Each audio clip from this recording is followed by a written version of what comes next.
You're listening to the Deep Gripping Reality Podcast,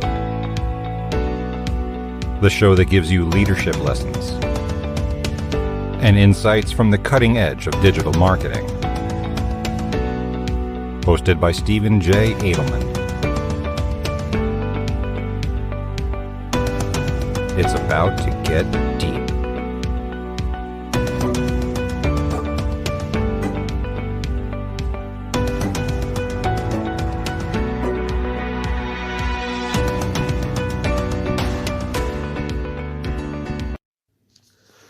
Welcome back to the Deep Gripping Reality Podcast. I'm your host, Steve Adelman, and today I'm going to do a super quick take on how you can utilize keywords when doing SEO. So a lot of what I do is consulting, and I'm always getting asked, I do keyword research. I get told, Steve, look, I'm using Google Analytics so that I can see what keywords people are using. I'm using the keyword planner. I've even had some more advanced marketers say, I use SEMrush, and I've got their keyword magic tool. How do I implement that long-term or long-tail keyword that is always recommended, which is such and such near me? So for example, credit union near me or bank near me. And that's a great question because, as we use voice search more, we may ask for a pizza place near me, and the Google Assistant or Siri or whoever is going to use their search algorithm to try and figure that out. And so Google's really good at location-based searches.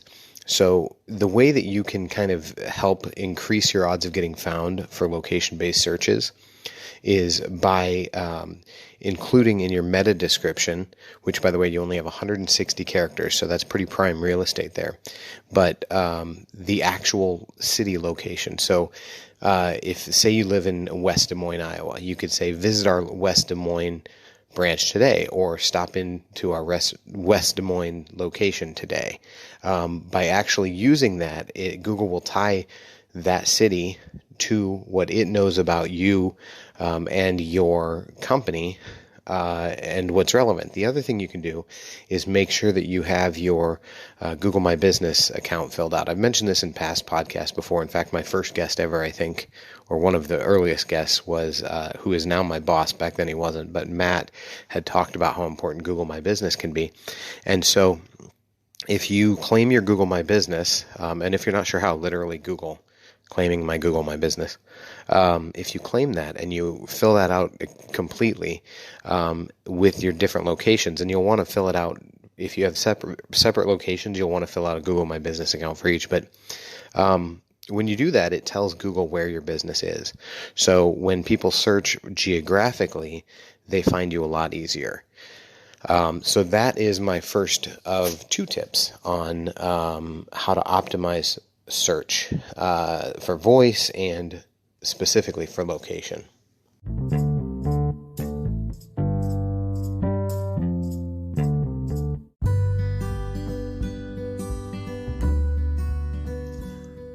Promotional consideration for the Deep Gripping Reality provided by Anchor. When I chose to do a podcast, I had many choices out there, but I chose Anchor for many reasons, not the least of which is that it's free. Now, I really love that there's built-in creation tools that let you record and edit your podcast straight from your phone, or you can use your computer. You can add in background music, transition sounds, and even have guests remotely straight through the app. It's super easy, super convenient, and it's really an awesome tool to use. Not to mention the fact that distribution can be a pain, but not with Anchor. It distributes your podcast for you in every episode, so you don't have to. You can hear them on Spotify, Apple Podcasts, Google Play. And another nice thing is you can make money from your podcast. There's no minimum listenership, so it doesn't matter if you have 5 or 5,000. You can make money with every single episode that has a sponsored segment in it. Basically, what I'm getting at is it's everything you need to make a podcast in one place. So download the free Anchor app or go to anchor.fm to get started today. And thanks for tuning in. Now, back to the show.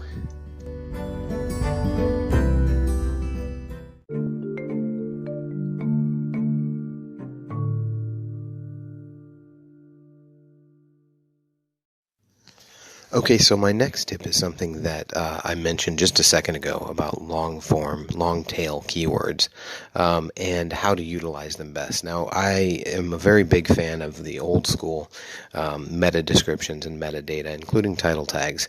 And here's why I'm a fan of that. I think that title tags are underutilized and really do make for really good search engine optimization. And not I think, I know that the data is there.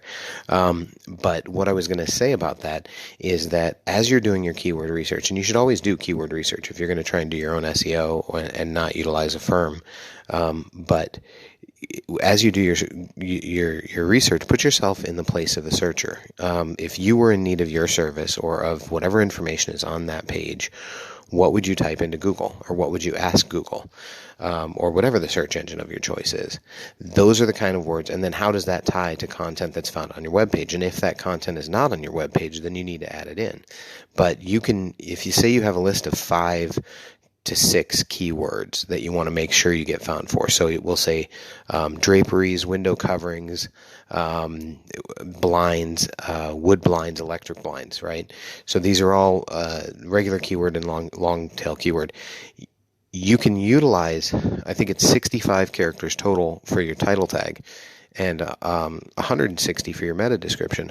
So mix it up. Use some of them in the title tags and some of them in the meta description, and that's going to help you get found, because it basically is telling Google what things are on those pages and how to get found. Now, the same thing works, ironically and interestingly enough, for optimizing descriptions and titles for YouTube videos. Now, I've said this before. I've had this many times. I've mentioned this, but video content is awesome. It's evergreen if you do it right, meaning it can be used over and over again in the future.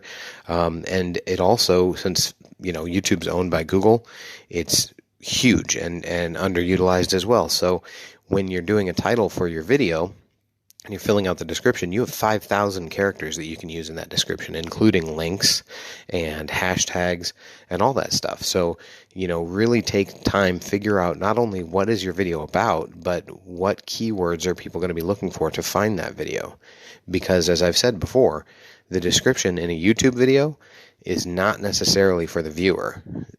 Statistically speaking, more people listen to YouTube videos than they do watch them. I know I do. I mean, I have a hyper-focused playlist that I listen to every day at work, and it has, I think, probably like 5,000 different songs to it, and I think I look at my screen once and it's to skip ads. So the description is actually more for the algorithm so that it knows what to tie to that. And then if you have links in that description, those links tie back to your company, tie back to your website, and let Google know that it's all tied together, which helps your overall SEO ranking. So this has been a really quick episode, but I wanted to do a quick take and some quick thoughts on location optimization and old school SEO. If you do have any questions, feel free to talk to me on social media at TDGR Podcast, the Deep Gripping Reality TDGR Podcast.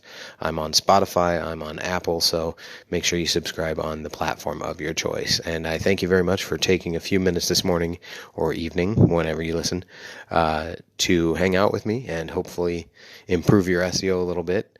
And until next time, dig deep, my friends.